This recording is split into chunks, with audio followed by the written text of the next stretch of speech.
la fureur de Bernabéu lorsqu'on commente un match là-bas. François, Sidney, est-ce que vous avez senti, lorsque Rosselló a égalisé à la 89e, que c'était possible, que le stade y croyait et que une vague terrible allait emporter le Bayern Munich? Le Bayern, quand même. Ouais, je pense que non seulement ils y croyaient tous, mais ils étaient même persuadés qu'ils allaient le marquer le deuxième, d'autant qu'il y avait pas mal de temps additionnel. C'est ça qui est assez incroyable ici. C'est pas quelque chose qui tombe du ciel. C'est presque une vocation pour ce Real que de toujours faire la révolution. On a l'impression que n'importe quel joueur qui revêtit ce maillot est changé, transcendé par une espèce de force supérieure qui fait que à tout moment, croire en la victoire, c'est dans l'ADN de ce club. Et peu importe ce qui va se passer tout au cours d'un match, d'un championnat, on sent que cette équipe, c'est ce public même qui se dit non, la victoire c'est impossible, c'est pas pour nous. Et pourtant le Real a fait un bon match, a cru tenir le résultat avec notamment l'ouverture du score d'Alphonso Davies, un but absolument extraordinaire, inscrit par le Canadien, avec un délicieux ballon que va lui adresser Kane. Comme à l'époque de Tottenham pour Son. Ouais, exactement. Et Davies va faire crochet intérieur et enrouler dans le petit filet avec une précision diabolique. Oui, le gaucher. Pied faible, ouais. Cette année, je sais pas ce qu'ils ont, les gauchers. Guardiola aussi avait marqué un but dingue du pied faible, du pied droit. Ouais, elle est incroyable, sa frappe. Ce qui est incroyable, c'est de voir Carvajal autant à l'intérieur, parce que c'est lui qui est censé venir faire la couverture entre Rudiger et Nacho. Et en fait, il vient à l'intérieur, ce monsieur-là, ferme pas à l'intérieur. Là, vous avez été très très bon contre City sur ses compensations à l'intérieur et ses prises à deux. Et après, derrière, la frappe, elle est exceptionnelle d'Alphonso. Quelle trajectoire, quelle trajectoire. Son premier but en Ligue des Champions. Oui. Pas mal. Et quel but. Pas mal. Ouais, mais je pense que malgré tout, il va garder pas qu'un bon un peu souvenir. d'amertume ce soir. Et d'une manière générale, le Bayern peut être amer parce qu'ils ont eu l'occasion de mener 2-0. Ils ont plusieurs occasions. Kane notamment. Il y a un contre également qui est pas très bien joué de la part des Munichois, qui aurait pu se mettre à l'abri. Hein. Oui, les Munichois auraient pu se mettre à l'abri, mais cette action elle est bien jouée. Je pensais qu'il allait la croiser plutôt. Parce que Lunin ferme bien le côté sur un bon enchaînement de Musiala. Le Bayern a eu des opportunités, mais à la fin, c'est toujours le Real qui gagne. Hein. Là, c'est la deuxième sur ce contre, avec au bout du contre Leimer qui cette passe, elle est cherche mauvaise, Pavlovic. déjà. Là, c'est là qui va arriver. Là, mais déjà, la première passe passe, de elle est Thomas mauvaise, elle est dans le dos. Tu perds et du temps, en fait. Pavlovic était cramé. Ouais, ils ont raté le coche, un peu le Bayern quand même. Ils n'étaient pas loin du compte, hein. Sidney et François. Oui, surtout avec cette action en contre que l'on vient de revoir. Ils ont eu les balles de 2-0, Sidney. Ils semblaient maîtriser ce match. Il y a eu un moment dans le match où on a perçu un peu de découragement chez le Real, ce qui n'est pas ordinaire. Mais bon, voilà, à la fin, le Bayern a cédé. Oui, ils ont cédé, mais je pensais qu'ils pouvaient faire mieux. On les a vus déjà d'ouvrir le score, c'était déjà bien payé, j'ai envie de dire. Et derrière, ils étaient plutôt moins en maîtrise. Et comme ils l'ont fait en première mi-temps, je trouvais que techniquement, ils ont raté beaucoup de derniers gestes, d'avant-derniers gestes, qui n'aura pas permis d'aller au bout de leur action. Après, je trouve qu'il s'est condamné un petit peu. La colère de Thomas Tuchel, elle est incroyable. Ça, j'imagine que c'est sur le but refusé à la fin. Oui, c'est bien. Sur les Il s'est changements. condamné, moi, à la fin. Avec ses changements, Ouais, il a parce fait que- rentrer plein de joueurs défensifs. Comme si c'était même, fini, Même, quoi. même à un partout, s'il va en prolongue, avec les changements qu'il a fait, en fait, il n'avait plus de danger offensif.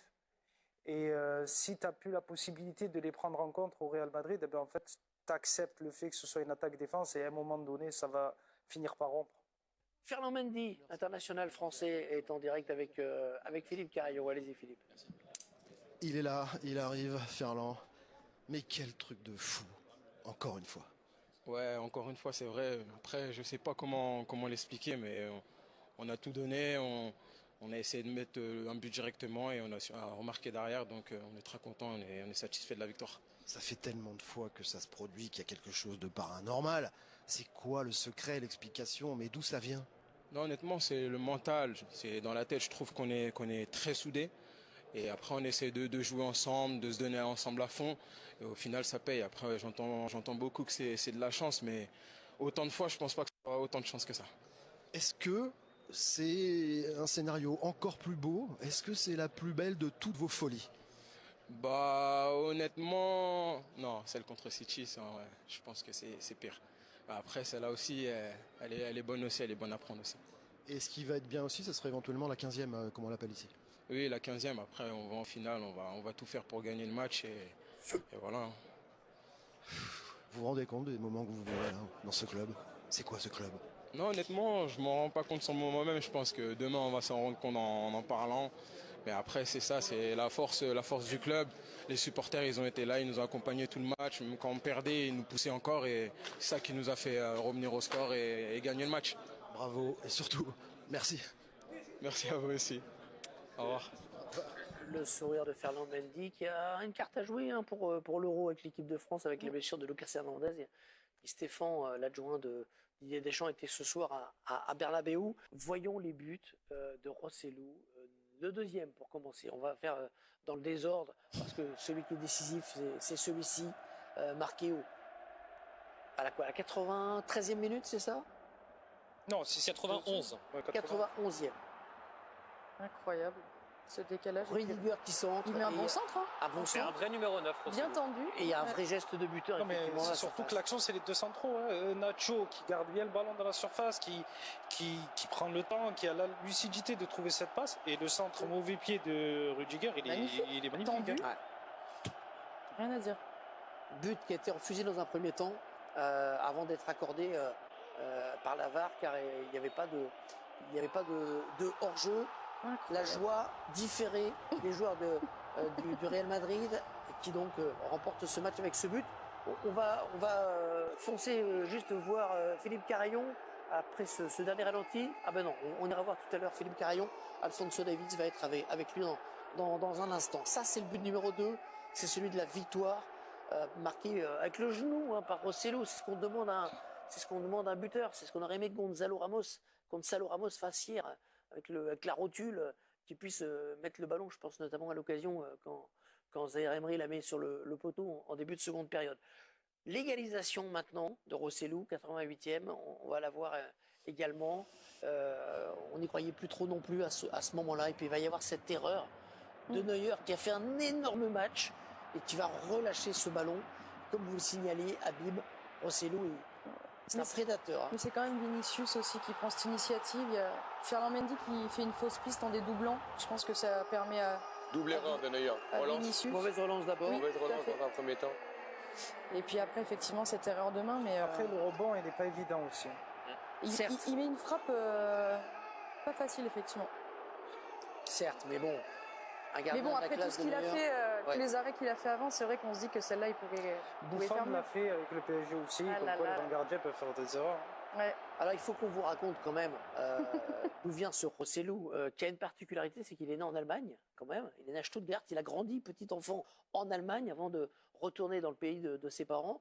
Et vous le disiez, Habib, il a été recruté cet été par le Real à 33 ans, il avait l'été dernier. Il était à l'Espagnol Barcelone la saison dernière où il a marqué 16 buts en Liga, mais il était déjà au Real Madrid il y a plus de 10 ans. Ouais. Il est parti en 2012, il avait joué 2 matchs avec le Real Madrid. Après, il est passé en Allemagne, à Hoffenheim notamment, en Angleterre, à Stoke City, à Newcastle. Et depuis cet été, il joue vraiment au Real Madrid, un rôle de remplaçant, mais il rentre quasiment à toutes les rencontres. Et là, c'est déjà son 4e et 5e but cette saison en Ligue des Champions. Dans cette saison où le Real a gagné le championnat, joue la finale de la Ligue des Champions.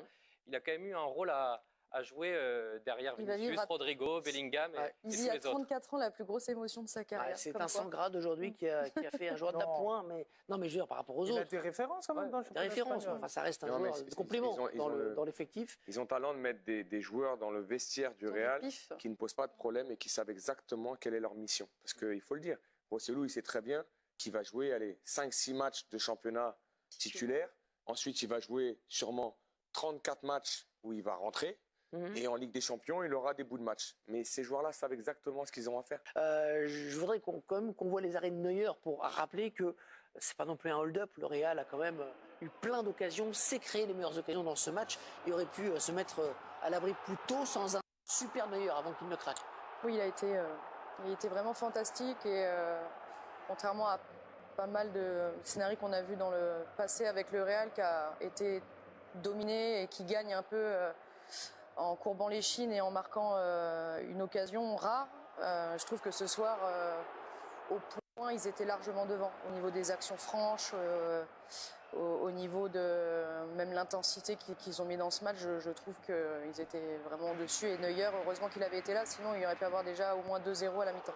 Et Vinicius, on le retrouve très souvent sur les actions, encore une fois, pas sur ce coup franc de Rodrigo, mais il a encore fait ce soir un match énorme dans la lignée de ce qu'il produit à l'image de cette action-là où je pense qu'il frôle.